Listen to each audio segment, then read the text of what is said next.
മലബന്ധം കണ്ടിന്യൂസ് ആയിട്ട് നിൽക്കുക അല്ലെങ്കിൽ ഒരു ക്രോണിക് കണ്ടീഷനായി മാറും 5-6 ദിവസം കൂടുമ്പോൾ മാത്രമാണ് പോകുന്നതെങ്കിൽ നമ്മൾ കുറച്ച് പ്രഷർ കൂടുതൽ കൊടുക്കുന്ന സമയത്ത് മലത്തോടൊപ്പം തന്നെ രക്തം കാണാറുണ്ട്. കാരണം അവിടെ ചെറിയ രക്തക്കുഴലൊക്കെ പൊട്ടുന്നത് മൂലമാണ്. അപ്പം ഇതല്ലാതെ മലത്തിൽ രക്തം കാണാനുള്ള മറ്റ് 10 കാരണങ്ങൾ എന്തൊക്കെയാണെന്ന് നമുക്ക് ഈ വീഡിയോയിലൂടെ നോക്കാം. ഞാൻ ഡോക്ടർ പ്രിയ, Q1B ഹെൽത്ത് കെയറിലെ ഹോമിയോപ്പതിക് ഫിസിഷ്യനാണ്.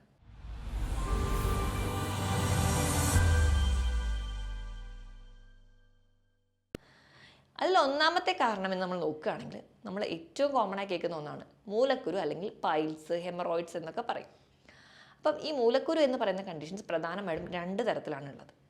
ഇൻറ്റേർണൽ പൈൽസും ഉണ്ട്, എക്സ്റ്റേണൽ പൈൽസും ഉണ്ട്.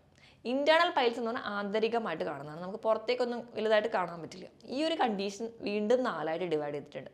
ഗ്രേഡ് 1 എന്ന് പറഞ്ഞാൽ പുറത്തേക്ക് രോഗലക്ഷണങ്ങളൊന്നും ഇല്ല, അത് ഉള്ളിൽ തന്നെയാണ്. ഗ്രേഡ് 2 എന്ന് പറഞ്ഞാൽ മലമൂത്ര വിസർജന സമയത്ത് ഈ ഒരു പൊട്ടൽ കാണിക്കുക അല്ലെങ്കിൽ പുറത്തേക്ക് തള്ളി വരിക.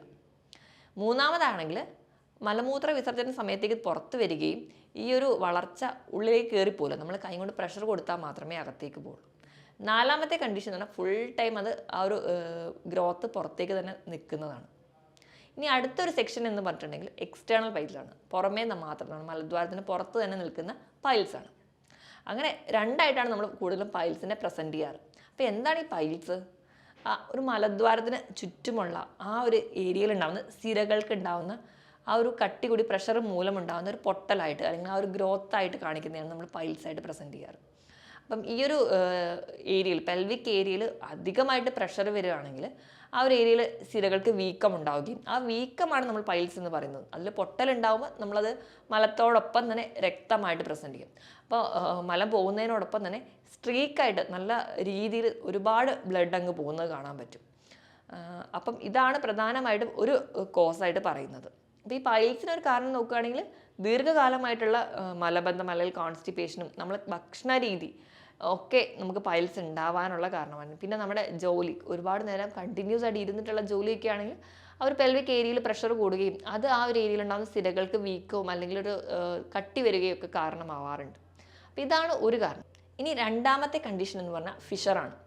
പൈൽസ് പോലെ തന്നെ ഇതും ഒരു ഏനോറെക്ടൽ കണ്ടീഷനാണ്. ഇവിടെ എന്ന് പറഞ്ഞാൽ ദീർഘകാലമായി നിൽക്കുന്ന മലബന്ധം ആൾ കൂടുതലായിട്ട് പ്രഷർ കൊടുക്കുന്ന സമയത്ത് ആ മലദ്വാരത്തിന് ചുറ്റുമുള്ള തൊലിയിൽ പൊട്ടൽ കാണുക അല്ലെങ്കിൽ ഒരു വിള്ളൽ കാണുക, അതിൽ നിന്ന് ബ്ലഡ് വരിക. അപ്പോൾ ഇവിടെ ഒരു പ്രസൻറ്റേഷനുള്ള വ്യത്യാസം, നമ്മൾ പൈൽസിൽ പറഞ്ഞ പോലെ ധാരാളം രക്തം പൈൽസിൽ പോകുന്നുണ്ടെങ്കിൽ ഇവിടെ ഡ്രോപ്പ് ആയിട്ടാണ് പോവുക. ഭയങ്കരമായൊരു വേദനയായിട്ടായിരിക്കും പ്രസൻറ്റ് ചെയ്യുക. പൈൽസിലുണ്ടായതിനേക്കാളും അധികം വേദന, ഇരിക്കാനൊക്കെ ഭയങ്കരമായ ബുദ്ധിമുട്ട്.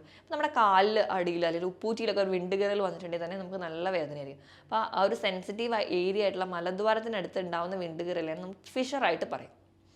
3ാമത്തെ കാരണമാണ് വിരശല്യം. വിരശല്യം കൂടുതലായിട്ടും കുട്ടികളിൽ മലത്തിൽ രക്തം കാണുകയാണെങ്കിൽ നമ്മൾ വിരശല്യം ഡിറ്റക്ട് ചെയ്യേണ്ടതാണ്. ആൻഗൈലോസ്റ്റോമ ഡ്യൂഡിനലെ എന്ന് പറയുന്ന ഒരു വിരയാണ് കൂടുതലായിട്ടും കാണിക്കാറ്. അപ്പം അതായത് ഇപ്പോൾ കുട്ടികളൊക്കെ ഒരുപാട് മണ്ണിലും ചെളിയിലൊക്കെ കഴിക്കുന്ന സമയത്ത് അവരുടെ കാലിലൂടെയോ അല്ലെങ്കിൽ ത്വക്കിലൂടെ ഈ ഒരു ഓർഗാനിസം അകത്ത് ചെല്ലുകയും അവർ നമ്മുടെ ഇൻഡസ്റ്റൈൻ, നമ്മുടെ കുടലിനുള്ളിൽ കിടന്നങ്ങ് മൾട്ടിപ്ലൈ ചെയ്യാൻ നോക്കും. കുടലിനുള്ളിൽ ചെറിയ ചെറിയ വ്രണങ്ങളോ അല്ലെങ്കിൽ ചെറിയ ചെറിയ മുറിവുകളൊക്കെ ഉണ്ടാക്കി അവിടുന്ന് ബ്ലഡൊക്കെ കുടിച്ചായിരിക്കും ഇത് വളരുക. അപ്പോൾ അങ്ങനെ ഉണ്ടാകുന്ന സമയത്ത് അവിടെ ഉണ്ടാകുന്ന ഒരു ബ്ലീഡിങ് ഇങ്ങനെ മലത്തിൽ പോകുന്നതാണ് ആ ഒരു റെഡ് കളർ കൊടുക്കുന്നത് അല്ലെങ്കിൽ RBC പ്രസൻ്റ് ആവുന്നത്. അപ്പം കുട്ടികളിൽ അവർക്ക് ഭക്ഷണത്തിനോടുള്ളൊരു വിരക്തി കാണിക്കുക, വളർച്ചക്കുറവ് കാണിക്കുക, രാത്രി കിടന്നുറങ്ങുമ്പോൾ ചുമയായിട്ട് പ്രസൻറ്റ് ചെയ്യുക, ഭയങ്കരമായ ക്ഷീണം, അല്ലെങ്കിൽ ആ ഒരു ഭക്ഷണം തന്നെ കഴിക്കാതെ വെയിറ്റ് കുറയുക, വിളർച്ച കാണുക, ഇതൊക്കെ കാണിക്കുകയാണെങ്കിൽ നമ്മളൊരു ഡോക്ടറെ കാണിച്ചിട്ട് വിരശല്യം ഉണ്ടോ ഇല്ലയോ എന്ന് ഉറപ്പുവരുത്തുക, വേണ്ട രീതിയിലുള്ള മെഡിസിൻസ് കൊടുക്കേണ്ടതാണ്. 4ാമത്തെ കണ്ടീഷൻ എന്ന് പറഞ്ഞാൽ ഡൈവേർട്ടിക്കുലൈറ്റിസ് ആണ്. ഡൈവേർട്ടിക്കുലൈറ്റിസ് എന്ന് പറഞ്ഞിട്ടുണ്ടെങ്കിൽ ഐറ്റിസ് എന്ന് പറഞ്ഞാൽ എപ്പോഴും ഇൻഫ്ലമേഷനാണ്, നമ്മുടെ വൻകുടലിൽ ഉണ്ടാകുന്ന ഇൻഫ്ലമേഷൻ. കൂടുതലും 50 വയസ്സിന് മുകളിലുള്ള ആൾക്കാരെയാണ് ബാധിക്കാറ്. അപ്പോൾ ഇവിടെയും ഈ ഒരു കോൺസ്റ്റിപ്പേഷൻ ആയിട്ടാണ് പ്രസൻറ്റ് ചെയ്യുക, അല്ലെങ്കിൽ മല ഭയങ്കര നേർത്ത് പോകുന്നതായിട്ട് കാണിക്കാറുണ്ട്. അപ്പോൾ ഇത് 2 രീതിയിൽ പ്രസൻറ്റ് ചെയ്യാറ്. പെട്ടെന്ന് ഉണ്ടാകുന്ന അക്യൂട്ടായിട്ടും പ്രസൻറ്റ് ചെയ്യാറുണ്ട്. അതുപോലെ തന്നെ ഈ ഒരു ഇൻഫ്ലമേഷൻ അല്ലെങ്കിൽ ഈ ഒരു നീർക്കെട്ട് കുടലിൽ ഇടയിൽ വന്നു പോകുന്ന ഒരു ക്രോണിക് കണ്ടീഷനായിട്ട് പ്രസൻറ്റ് ചെയ്യാറ്. നമ്മൾ കൊളനോസ്കോപ്പി ഒക്കെ നോക്കുമ്പോൾ ഈ വൻകുടലിൻ്റെ അവിടെയൊക്കെ ഒരു മടക്കുകളും ആയിട്ടാണ് പ്രസൻറ്റ് ചെയ്യുക. അപ്പോൾ ഒരു കുഴി, ഒരു കയറ്റം, ആ ഒരു രീതിയിലാണ് പ്രസൻറ്റ് ചെയ്യുക. അപ്പോൾ അവിടങ്ങളൊക്കെ ചെറിയ ചെറിയ കുഴികളായിട്ടോ ഒക്കെ ആയിട്ടാണ് പ്രസൻറ്റ് ചെയ്യാറ്. അപ്പം അങ്ങനെ നമ്മൾ കൊളനോസ്കോപ്പി നോക്കി ഡിറ്റക്ട് ചെയ്യുന്നതാണ് നോർമലി ഡൈവേർട്ടിക്കുലൈറ്റിസ്. ഈ ഒരു കണ്ടീഷനിൽ നമ്മൾ ബ്ലഡ് അവിടെ ചെറിയ ചെറിയ മുറിവുകൾ ഉണ്ടാവുന്നതിൻ്റെ ഭാഗമായിട്ട് ഒരു നീർക്കെട്ടിൽ അല്ലെങ്കിൽ ഉണ്ടാവുന്നതിൻ്റെ ഒരു ഭാഗമായിട്ട് ബ്ലഡ് പോവുകയും അങ്ങനെ നമുക്ക് മലത്തിൽ രക്തം കാണാറുണ്ട്. അഞ്ചാമത്തെ കണ്ടീഷനാണ് കൊളൈറ്റിസ്. കൊളൈറ്റിസ് എന്ന് പറഞ്ഞാലും ഈ ഒരു കുടലിൽ ഉണ്ടാവുന്ന ഇൻഫ്ലമേഷനാണ്. അപ്പോൾ ഈ ഒരു കേസിൽ കുടലിന് പറയുമ്പോൾ നമുക്ക് പ്രധാനമായിട്ടും ആമാശയത്തിലും കുടലിലൊക്കെ 4 ലെയർ ആയിട്ടാണ് കാണുക. അപ്പോൾ ഏറ്റവും ഉള്ളിലൊരു പൈപ്പ് പോലെ നമ്മൾ കൺസിഡർ ചെയ്താൽ മതി. ഏറ്റവും ഉള്ളിൽ ഭക്ഷണത്തിനോട് തൊട്ടുരുമി വരുന്ന ലെയറാണ് മ്യൂക്കോസ. അതിന് തൊട്ട് മുകളിൽ സബ് മ്യൂക്കോസ, അതിൻ്റെ മുകളിൽ ഒരു മസിൽ ലെയർ മസ്കുലാരിസ്, അതിൻ്റെ മുകളിൽ സിറോസ. അപ്പോൾ ഈ മ്യൂക്കോസ ലെയറിൽ ചെറിയ ഇൻഫെക്ഷൻസോ അല്ലെങ്കിൽ ചെറിയ ഇൻഫ്ലമേഷൻസോ, അതിപ്പോൾ എന്തെങ്കിലും ഒരു ഓർഗാനിസം കൊണ്ടാവാം, അല്ലാതെ എന്തെങ്കിലും നമ്മൾ കഴിക്കുന്ന ഭക്ഷണത്തിൻ്റെയോ അങ്ങനെ എന്തെങ്കിലും ഒരു ഇൻഫെക്ഷൻ, ഫുഡ് ഇൻഫെക്ഷൻ പോലെയൊക്കെ വന്നിട്ട് അതുമൂലം ഉണ്ടാവുന്ന അല്ലെങ്കിൽ ആ ഒരു മ്യൂക്കോസൽ ലെയറിൽ മുറിവ് ഉണ്ടാവുകയും ആ മ്യൂക്കോസൽ ലെയർ അങ്ങ് പോവുകയും അങ്ങനെ ആ ഒരു ലെയർ പോകുന്നതിൻ്റെ ഭാഗമായിട്ടുണ്ടാകുന്ന ഒരു ബ്ലീഡിങ് നമുക്ക് മലം പോകുമ്പോൾ അതിൽ രക്തമായിട്ട് പ്രസൻറ്റ് ചെയ്യാറുണ്ട്.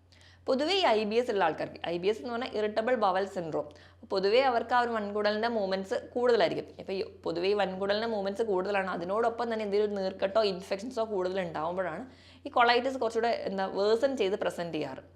ഇനി അടുത്ത ഒരു കോസ് എന്ന് പറഞ്ഞു കഴിഞ്ഞാൽ അൾസറേറ്റീവ് കൊളൈറ്റിസ് ആണ്. അൾസറേറ്റീവ് കൊളൈറ്റിസ് എന്ന് പറഞ്ഞാൽ ഒരു ഇൻഫ്ലമേഷൻ ആണ്, പക്ഷെ അത് കുറച്ച് കാലമായിട്ട് നീണ്ടു നിൽക്കുക, എപ്പോഴും ഒരു വ്രണമായിട്ട് പ്രസൻറ്റ് ചെയ്യാം. അതൊരു ഓട്ടോ ഇമ്മ്യൂൺ കണ്ടീഷനാണ് കൂടുതലായിട്ടും പറയുന്നത്. അപ്പോൾ ഇങ്ങനെ വരുന്ന ആൾക്കാരിൽ എപ്പോഴും അവരുടെ കുടലിൽ ഒരു വ്രണം ഉണ്ടാവും, അത് ഉണങ്ങും, പിന്നീട് അത് തന്നെ വരും. മെഡിസിൻ എപ്പോൾ സ്റ്റോപ്പ് ചെയ്യുന്നു അപ്പോൾ വീണ്ടും ആ ഒരു അൾസർ പ്രസൻറ്റേഷൻ വരിക, അങ്ങനെ കണ്ടിന്യൂസ് ആയിട്ട് നിൽക്കുന്ന ആൾക്കാർ, ഇവർക്കും ഈ IBS കാരെ പോലെയുള്ള ലക്ഷണങ്ങൾ പ്രസൻറ്റ് ചെയ്യാറുണ്ട്. അതായത് എന്തെങ്കിലും ഒരു ആൻസൈറ്റിയോ അല്ലെങ്കിൽ എവിടെയെങ്കിലും പുറത്ത് പോകണം എന്നൊക്കെ പറയുമ്പോൾ തന്നെ പോയി മോഷൻ പാസ് ചെയ്യാൻ തോന്നുക, അങ്ങനെ മോഷൻ പാസ് ചെയ്ത സമയത്ത് പോയിരുന്നാലും പോകാനുണ്ടാവില്ല, പക്ഷെ വീണ്ടും വീണ്ടും പോകണം എന്നുള്ളൊരു തോന്നൽ നിൽക്കുക, ഒരു സ്റ്റേജ് ഫിയർ പോലെയോ അല്ലെങ്കിൽ ഏതെങ്കിലും ഒരു സൊസൈറ്റിയിലൂടെ ഇറങ്ങി പോകാനൊക്കെ ഉണ്ടാവുന്ന സമയത്ത് അവർക്ക് മോഷൻ പാസ് ചെയ്യണം, ഒരു ആൻസൈറ്റിയുമായിട്ട് റിലേറ്റഡ് ആണ്. അതേ ലക്ഷണങ്ങൾ ഇവിടെ അൾസറേറ്റീവ് കൊളൈറ്റിസ് ഉള്ള ആൾക്കാരിലും കാണാറുണ്ട്. ഇനി ഏഴാമത്തെ ഒരു കാരണമായിട്ട് പറയുന്നത് പെപ്റ്റിക് അൾസറാണ്. പെപ്റ്റിക് അൾസർ എന്ന് പറഞ്ഞിട്ടുണ്ടെങ്കിൽ നമ്മുടെ ആമാശയത്തിൻ്റെ ഏതെങ്കിലും ഒരു ഭാഗത്ത് അൾസർ വരുന്നത്. ഞാൻ ആദ്യമേ പറഞ്ഞ പോലെ, കുറച്ച് മുൻപിൽ പറഞ്ഞതുപോലെ ഈ ആമാശയവും കുടലും ഒക്കെ കവർ ചെയ്തിരിക്കുന്ന 4 ലെയറാണ്. അപ്പോൾ ഏറ്റവും ഉള്ളിലുള്ള മ്യൂക്കോസൽ ലെയറിൽ എന്തെങ്കിലും ഒരു കോസ് കൊണ്ട് ടിയർ ഉണ്ടാവുക അല്ലെങ്കിൽ മുറിവ് ഉണ്ടാവുക. അപ്പോൾ കോസ് എന്തൊക്കെയാണെന്ന് നോക്കിക്കഴിഞ്ഞാൽ ഒന്ന് H. പൈലോറി ഇൻഫെക്ഷനാണ്. H. പൈലോറി എന്ന് പറയുന്ന ഒരു ബാക്ടീരിയ ആണ്. നമുക്ക് കണ്ടാമിനേറ്റഡ് ആയിട്ടുള്ള ഭക്ഷണം അല്ലെങ്കിൽ വെള്ളമൊക്കെ കുടിക്കുന്നതിൻ്റെ ഭാഗമായിട്ട് ഇൻഫെക്റ്റഡ് ആയിട്ടുള്ള ഭക്ഷണമാണ് നമ്മൾ കഴിക്കുന്നതെങ്കിൽ അതിൽ നിന്ന് നമുക്ക് H. പൈലോറി ഇൻഫെക്ഷൻസ് വരാം. അപ്പോൾ ഈ ഓർഗാനിസം നമ്മുടെ ആമാശയത്തിലോ അല്ലെങ്കിൽ കുടലിലൊക്കെ എത്തുന്നു. കുടലിലെത്തുമ്പോൾ അത് അവിടെ മൾട്ടിപ്ലൈ ചെയ്യുക, അല്ലെങ്കിൽ മ്യൂക്കോസൽ ലൈനിങ്ങിലൊക്കെ ചെറിയ മുറിവുകൾ ഉണ്ടാക്കുക. അങ്ങനെ ഉണ്ടാക്കുന്നതിൻ്റെ ഭാഗമായിട്ട് നമ്മുടെ വയറിൽ പ്രൊഡ്യൂസ് ചെയ്യുന്ന ഹൈഡ്രോക്ലോറിക് ആസിഡ് നമ്മുടെ കുടലിലോ അല്ലെങ്കിൽ ആമാശയത്തിലൊക്കെ എത്തുകയും അവിടെ ബാക്കി റിയാക്ഷൻസ് ഒക്കെ നടക്കുകയും ആ മുറിവിൽ നിന്ന് ഉണ്ടാവുന്ന രക്തവും ഈ ഹൈഡ്രോക്ലോറിക് ആസിഡും കൂടി മിക്സ് ആവും. അങ്ങനെ നമ്മുടെ മലത്തിൽ നിന്ന് പോകുമ്പോൾ അത് ഭയങ്കര ടാറ് കളറിൽ അല്ലെങ്കിൽ ഒരു മെറൂൺ കളർ, ഡാർക്ക് കളർ, ഒരു ബ്ലാക്ക് നിറത്തിലായിരിക്കും മലത്തിൽ പോവുക. നോർമലി എപ്പോഴും ബ്ലഡ് 2 രീതിയിൽ പ്രസൻറ്റ് ചെയ്യാം. നല്ല ഫ്രഷ് ബ്ലഡ് ആയിട്ടും പ്രസൻറ്റ് ചെയ്യാം, അതുപോലെ തന്നെ നല്ല ഡാർക്ക് കളേർഡ് ആയിട്ടും പ്രസൻറ്റ് ചെയ്യാം. അപ്പോൾ പെപ്റ്റിക് അൾസറിൽ